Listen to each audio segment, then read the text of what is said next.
just walked back. Yeah. Literally, just walked back from the Nate versus Paul fight. And I have a number of thoughts. I feel as though maybe I should start with Amanda versus Heather Hardy. So I was in Bellator with Heather, and it would be very difficult to explain what a good reputation she had. Like, they loved her for everything. I only heard like how tough she is and how great she was, and she's got a fan base and she does media, and not only does she do media, she lines up her own media. Like, literally everything that I ever heard about her was positive, you know? It's kind of hard to get a good reputation in this sport. I mean, it's a fight game. Like, people aren't nice to each other.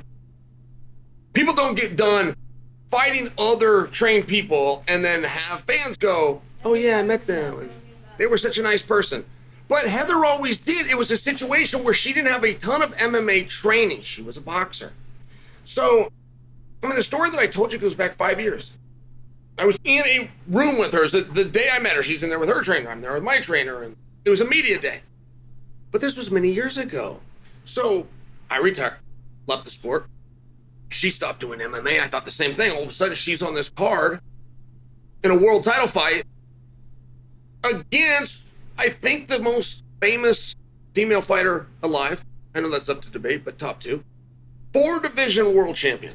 Now, I don't know who the world champion is in my weight class in boxing, but I know I couldn't go the distance with him. Like, not right now. Without even knowing who it is, I wouldn't even pretend that I could go the distance with them. So Hardy goes out there, and she started the fight. She came right to the middle. Boom, boom. 2 body shots, came upstairs. I mean, this was the story of the fight. Then Amanda turns it on, and Amanda showed why she was the champion, and she was more youthful and more experienced. I mean, you could go so on and so forth, but it was just this incredible battle. You know, it was this incredible battle of 2 people who prepared and believed and tried, parlays right into Diaz versus Paul. Now, I've only been to one big boxing event in my life, and it was Pacquiao versus a juiced up Juan Manuel Marquez Jr. So I didn't know how they bring him out. Like, for example, if you're at a Scott Coker or a Dana White event, there's going to be what's called a video package. They're going to show a video package to the arena. They're going to dim the lights, and the package comes on. It's going to be like some interviews and maybe some training footage, something along these lines. If there's anything clever from the press conference, right? I mean, you guys get it. But it still signifies you. No, it still signifies you that the fight is about to begin. And boxing doesn't do that. All of a sudden, they hit the music and someone's coming out. And it's different, but there was something cool about it. So, all right. These guys come out, but you got to understand the situation. Nate Diaz was a 5-1 underdog. I don't quite know how we got to that math. That really surprises me. But I will tell you what 5-1 represents. Okay, when you get to 3-1, just so you understand, when you get to 3-1, that is the bettors who have some level of knowledge, but they not only have knowledge, they have a level of courage to actually part with their money as opposed to just going on the internet and making statements, right? It's a different focus group. And when you get to 3-1, you're now talking about not only is this guy going to win, it's going to be dominant. When you get to 4-1, you're talking about there's going to be a stoppage. Not only is this guy going to win, he's going to stop him. When you get to 5-1, you are now telling the athletic commission you should not have sanctioned this. I believe Conor McGregor went off at 8-1 versus Floyd. I believe. So just to paint a picture for you. So Nate Diaz, who had never done this before, who had never fought at this weight class, against the younger and more experienced and the bigger, right? All these different things, which is what the bettors bet on. And Nate defied the odds. Nate gets knocked out. Right? He's supposed to get stopped. Well, he got knocked down. He took that big power, and Jake's got it. All those rumors you hear about Jake, and he's so powerful, and he's in such great shape, they're all true. He is all of those things. And he landed that power, and Nate went down, and Nate got up.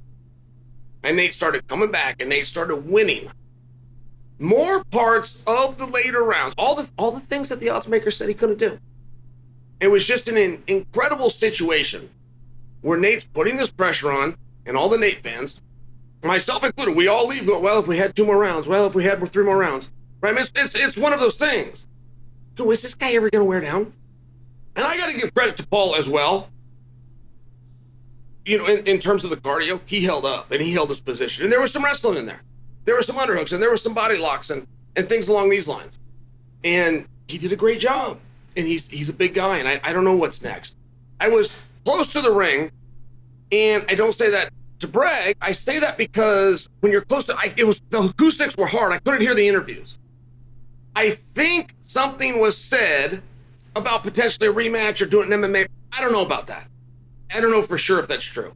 So, but that story was beginning to be told.